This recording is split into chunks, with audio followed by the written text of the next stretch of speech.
Vedic traditions, Vedic sciences are more holistic as a complete form of meditation.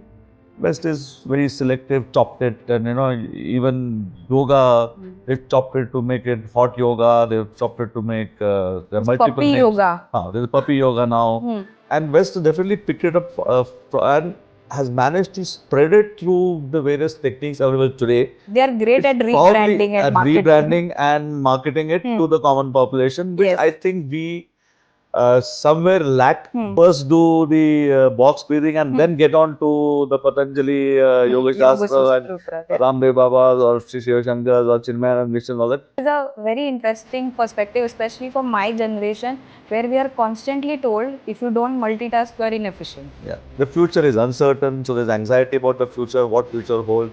Mind is going to be in a chaos. Meditation trains the brain to say, okay, come to the present moment. What is Japa? You're saying something repeatedly, same thing you're repeating. What is affirmation? The same deep rhythmic breathing. That is the start point. Okay. You say, okay, breath is going in, it's going in my lungs, there's a gaseous exchange taking place. Enjoy all this process. What the Gita says, कि कर्म करते रहो, फल की चिंता मत करो. Oh my God, oh my God, oh my God, ये भी करना है, वो भी करना है, वो भी करना है, ये भी करना है. You completely go into be a nervous wreck after that. And it's, life is so tough. Oh, life is so beautiful. Just meditate. Hi, I'm Commander Girish Konkar. I'm an ex-Indian naval officer. I was in the Indian Navy for about 22 years. And in the Navy, I was a submariner.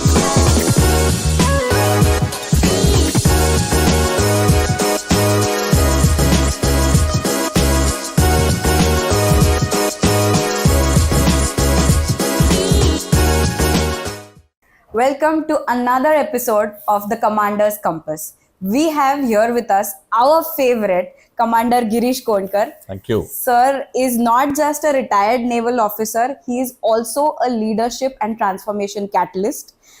Today's topic is something that is very close to Sir's heart because he himself is a regular meditation practitioner. So we have chosen this topic to explore a little bit more of not just what meditation is, but also how it impacts our lives personally and professionally.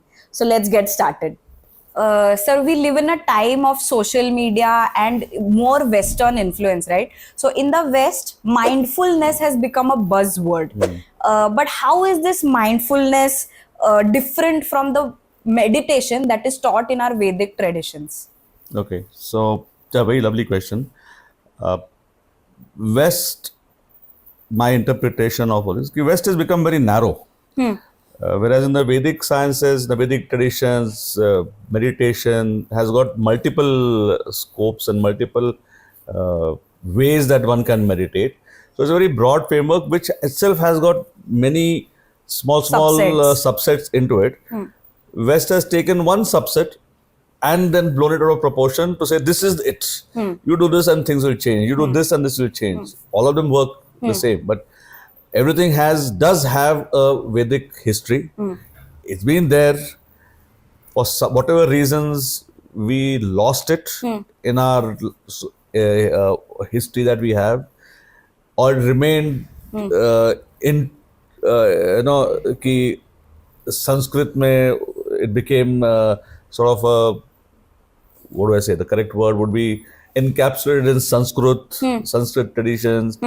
And therefore, the average person probably felt a little aloof from that. Yes, because our therefore it native languages have now come a little farther away. And that became a little then disconnected as to what to follow. Then yes, people do go to the various gurus who teach meditation. And they have various different forms of meditation. It's not that there's one meditation. There's multiple forms of meditation which each one teaches. But ultimately started here maybe 10,000 years ago. Yes. Or whatever the Vedics, they said is Vedic history is almost 20,000 years ago. Rig Veda is 20,000 years old. So it probably started out then. It's not a Western discovery by any sense of the word. The West definitely has picked it up, simplified it as much as you can so that a common man can understand it, implement it, you'll get the results. Right. But the Vedic traditions, Vedic sciences are more holistic as a complete form of meditation. West is very selective, chopped it, and even yoga, they've chopped it to make it hot yoga. They've chopped it to make there are There's multiple puppy names. yoga. There's puppy yoga now. So there are multiple forms. They chopped and then each one has its own population that goes for that. Does it have an effect? Yes. Ultimately, what is required is do something every day for some time. That is what is more important, rather than try to see a big name into it or massive. So the guru doesn't make a difference. It is, do you do something what the guru tells you? That is the most important thing. Right. And all gurus actually tell you the best of intentions are there, but can they simplify it so that the common layman can understand it? If they can, then you get some of the greatest gurus that we have. If they cannot, then they become secluded in their ashrams, doing fantastic stuff, but it doesn't come out to the common man. Right. So I would not say that Western meditation is bad or doesn't serve a purpose. It serves its own purpose, but it's still limiting. I mean, the box breathing, yes. The Wim Hof method. First of all, this is all cultural appropriation. Yes. And secondly, it's very limiting, very narrow in its outcome.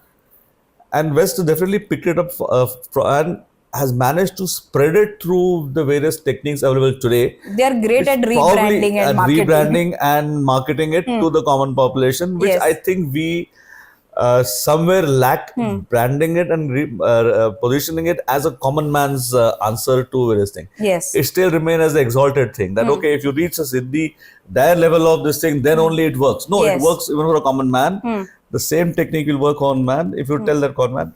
And I would say definitely that today's modern gurus have done a lot, I would say, to bring many things to a common man. Right from whether it's Ramdev Baba, whether it is Sri Ravi Shankar, whether it's Jaggi Vasudev. They're definitely doing a huge amount of efforts and service to bring it to the common man, and not just leave it at when people you go to monks. You don't have to become a monk or go to the Himalayas and sit in the Rishikesh ashram too. You can do it in your own home. Yes. And TV is one of the best methods today, or now the smartphone is among the best method available where it can propagate the thing. So it works. All it says, do something. Do something. So whether it is Wim Hof method, whether it is a yogic tradition, which I would say is far more better, no doubts about it. So maybe you might first do the box breathing and then get on to the Patanjali Yoga Shastra and Ramdev Babas or Sri Shiva Shankars or Chinmayanand missions, all that. That is how you would like to, the modern generation. Fair enough. But that level start today. Start somewhere and then over a period of time, maybe 6 months, 1 year, 2 years, 3 years, you'll start becoming more curious about what is the Vedic tradition about, and you'll find there's so much into it. Whether it's philosophy and how philosophy connects to science, massive. Yes. I would say start something. So we are speaking about the Vedic traditions and how you pointed out that it's very rich. There are many ways to reach the same point. There are many roads reaching there. And some of them are Japa, Dhyan, Dharana, Samadhi. So as a lay person who is just starting out on this journey of meditation, how do I choose the right one and what do each of these really signify? Okay, so let me give a little bit of science of why meditation works. That might clear us to which one would then follow. Whatever little studies I have done on meditation or on attitude development, meditation forms one part of attitude wherein you get into where you quieten the mind and focus your entire mind on the present moment. That is meditation. So in simplistic form, if one has to define what is meditation, keeping your mind focused on the current present moment is meditation, simplistically. Now, there are different levels to that also. Now, why is it important? See, at the basic level, it's our thoughts which start everything. The thoughts are dependent upon our limiting beliefs, our fears, our surroundings. All these create thoughts in our mind. With the thoughts comes emotions. So, thoughts lead to emotions. emotions or a prolonged time, little bit of emotion, like we said earlier, lasts for 6 Yes. seconds. Then comes feelings, then comes moods. And based on these becomes, how do we express all this? Through words, then through action. And that becomes my habit. So if my mind is constantly going back, forth, that means it's going to the previous past history of mine, which could be good, bad, whatever, ugly, whatever it is, that's caused by limiting beliefs and fears. The future is uncertain, so there's anxiety about the future, what future holds. Mind is going to be in a chaos. As simple as that. It is. Where is and the brain cannot multitask. So we're not designed for multitasking. So we are supposed to be doing one task at one time. Okay. Many times multitasking, people say you must learn to multitask. Yes. We cannot do multitasking. We can do one task, let it roll for a few seconds, go to the next task, let it roll, go to the next, and you can do maybe 5-6 tasks in 1 minute. But ultimately you're doing only one task. Okay. So we don't have, whereas the computer can do multiple tasks at the same time. So this is a very interesting perspective, especially for my generation, where we are constantly told if you don't multitask, you are inefficient. Yeah. So we cannot multitask. We're not designed for multitasking. We are designed for doing one task at one time. Yes, in 1 minute do 5 tasks, but that's still not multitasking. Okay. It is still one task for 10 seconds, next one task. Now if I think of those 5 tasks At the same every time. there's only chaos and confusion. Whereas that 10 seconds of this task, my mind must be on this task. Let it go. Mind must shift to the next task. Let it go. Shift to the next task. Let it go. Come back to the first task. Say, okay, where is it? And then that's multitasking. But still, brain is not multitasking. It is letting go, doing multiple tasks. Monotasking. It is breaking each task into smaller bits, letting them perform, coming back to it. Okay, that's what you should learn.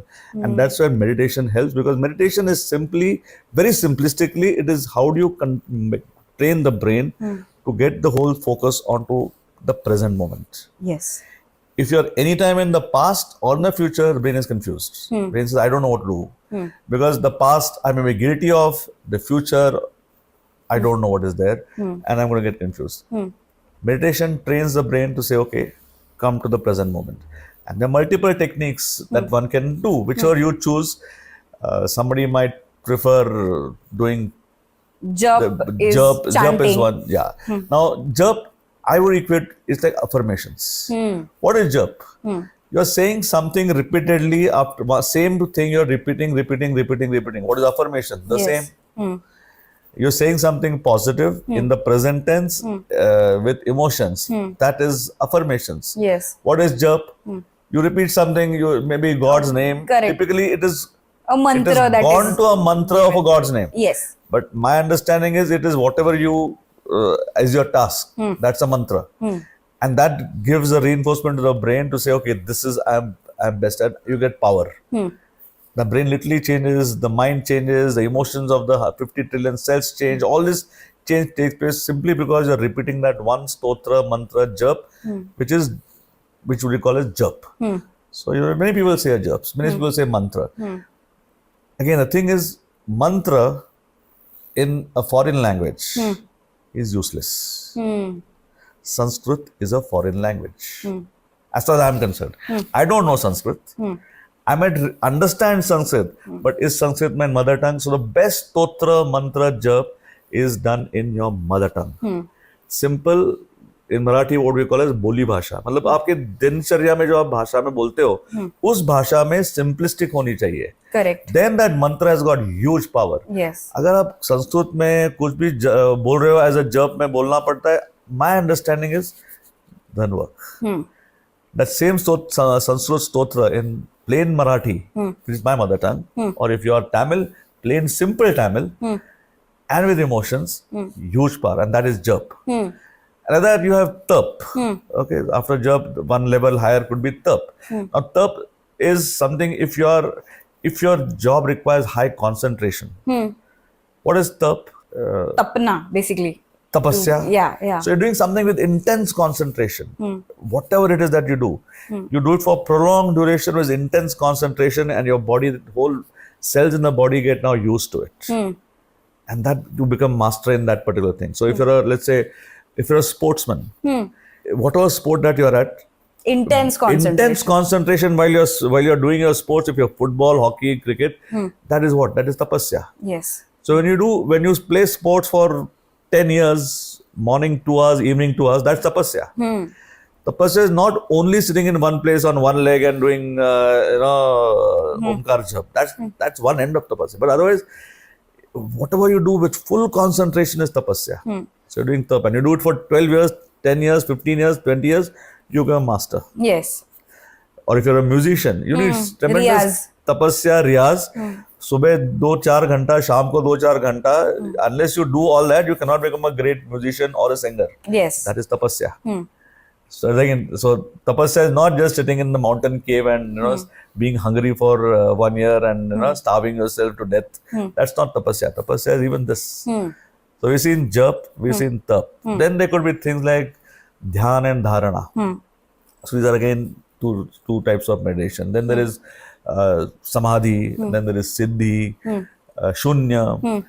All these are very high level of meditation, which I would say for me are beyond my purview right now. Correct. I do meditation, fair enough, so far, but maybe Ramdev Baba and that creed can really tell us in depth as to how I can give a, what to say, overview of it. But am I an expert in all these things? No. The answer is no.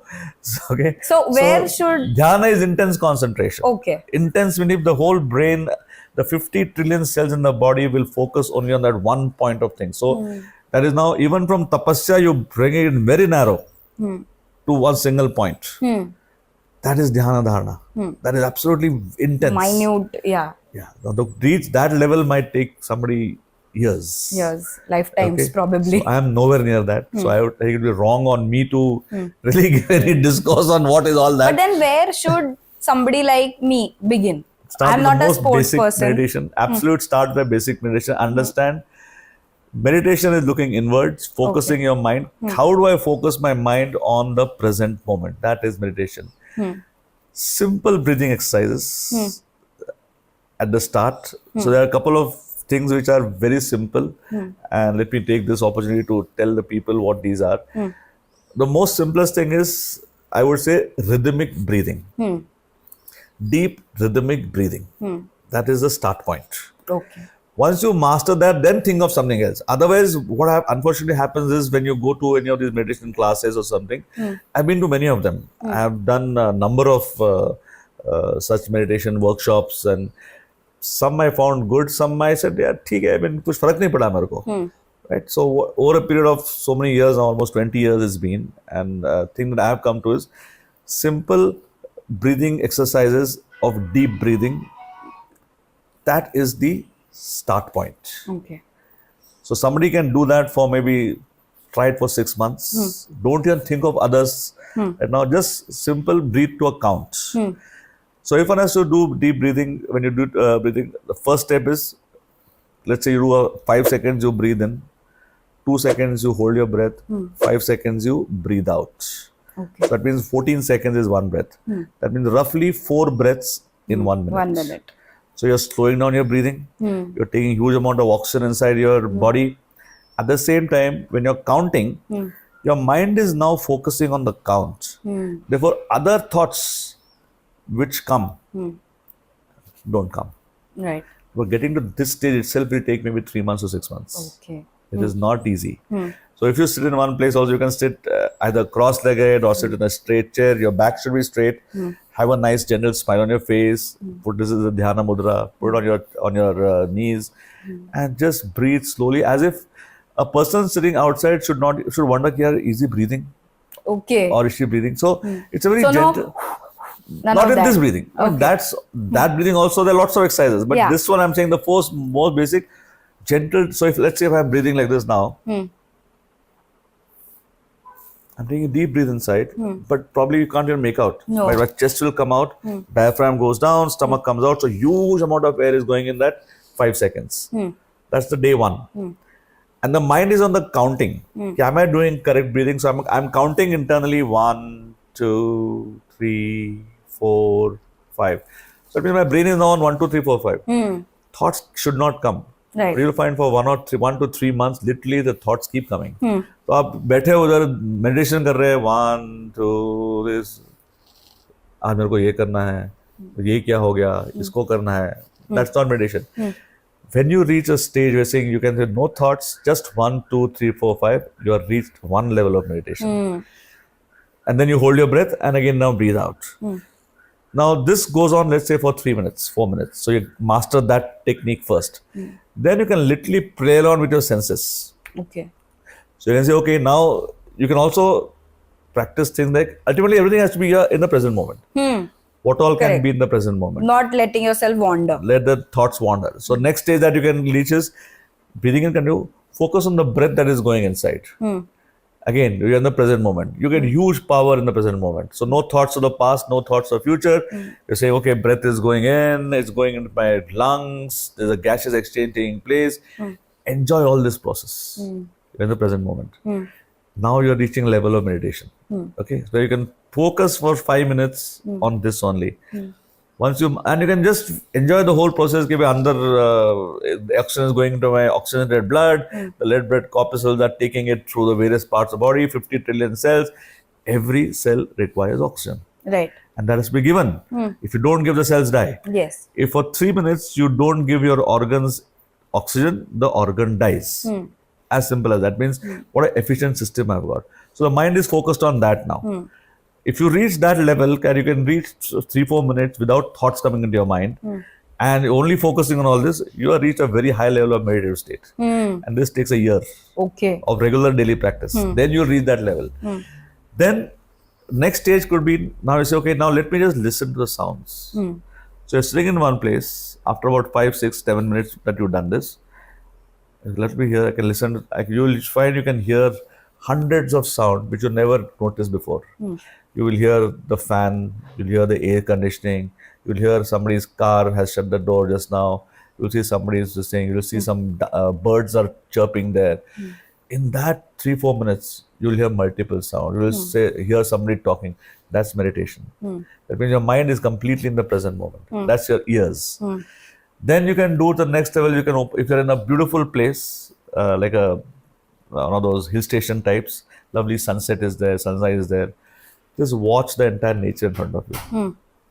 That means again you're focusing your mind only on the nature. You'll find lovely, the leaves are going, leaves are rustling, some birds are flying, something else happening, beautiful colors of the sunset. Admire that. That to me is meditation. But the mind is in the present moment. Yes, if you're looking at the meditation and say, यार ये इसको phone करना था, किया कि नहीं किया? Then gone. That's not meditation. Start again. So to do this, you'll reach 1 year, 2 years probably. So just to come to this level, that you're enjoying the sunset. And you'll find your brain gives you huge power if you can for 5 minutes sit and just enjoy the sunset without thoughts. This has taken about 10 minutes. Then you can do this also for your kinesthetic. That means if there's a lovely breeze, you can sit there and enjoy the breeze that flowing. So you'll feel the breeze coming over here, touching you, and the beautiful breeze on your face. You never feel it. Right. But then when you're in that meditative state, you'll find the beautiful breeze flowing and you'll have a lovely smile. Again, no thoughts. Just enjoying the breeze. You can extend this to smell also, to taste also, all these things. So that is one form of meditation, which is the most, I would say, the most basic form of meditation. Once you master that, you are a master already. Then you can do all the complicated stuff that you want. Right. Okay. But this itself gives you enough power. And then I would say when you have reached that level of meditation, you can go into a state of gratitude.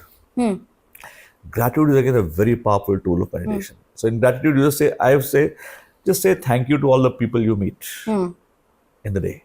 That's it. Right. And with that, you get huge power. So the brain is again saying thank you to good, bad, ugly, makes no difference. Just say thank you. And that is the most basic form of meditation, which I would recommend everyone to start doing.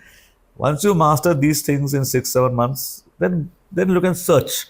Is what is right for your what personality. is right for your personality. Could be you'll find maybe Shambhavi Mahamudra, which is Sadhguru Jaggi Vasudev's. That's also very powerful. Or maybe Sri Ravi Shankar, where he does Sudarshan Kriya. Sudarshan Kriya, yes. But do something every day. Whatever you do. So 10 minutes of that. So this is, I would say, the most basic form of meditation that people should practice. Sir, as per your advice, I have started meditation, for example. But then I have a corporate job or I am a CEO, CFO of a company. How will meditation really help me? So, as I said earlier, very simplistically, meditation is giving you power to think in the now. What is meaning of pressure? The brain is gone either the past or the future. Okay, whatever task in front of me, oh, will I complete it? What happens if it does not complete? Brain is gone to the future. And like I said, we cannot multitask. Yeah. So if the brain has gone to the future for that few milliseconds, you've forgotten what's happening here. Brain, you bring it back, and the brain goes forward and back, forward and back in the present, forward, present. And that leads to stress, that leads to confusion, because there's a whole physiological reaction that happens when you think of the past or the future, which is not very nice. Yeah. So if there's a saying, there's a deadline approaching, and you're not sure how to meet that deadline, whatever reasons, the brain is thinking there, oh my God, will it happen? Will it happen? Will it go through? Will it succeed? Brain is going to flap, and you're going to be in a stressed out mode. And it's high pressure job. On the other hand, meditation teaches you, think of the present moment. Work on this. What is that? What the Gita says? कि फल की चिंता मत करो. कर्म करते रहो. कर्म करते रहो, फल की चिंता मत करो. Doesn't mean that फल क्या है पता नहीं है. No.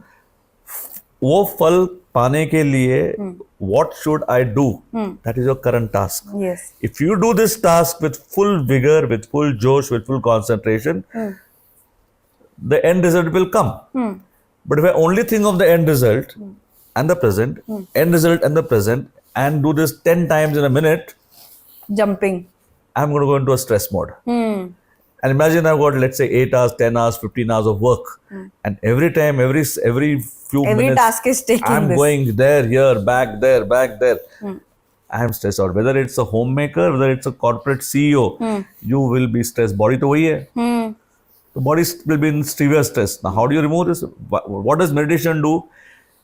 Teaches you, think of the present. Yes. What is my task now? You already thought, let's say, 1 hour back or 1 day back, when I do these 10 things, this result will come. Yes. That planning has been done. Logically. Now do this without thinking of the end. That's what the Gita says. Yes. कि फल करते रहो, कर्म करते रहो, फल की चिंता मत करो. But कर्म ऐसे करो कि उसके बाद में फल आएगा.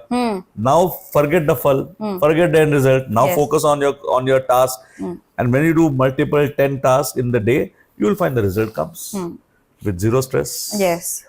That's how it works, whether it's professional life, whether it's personal life. Meditation works.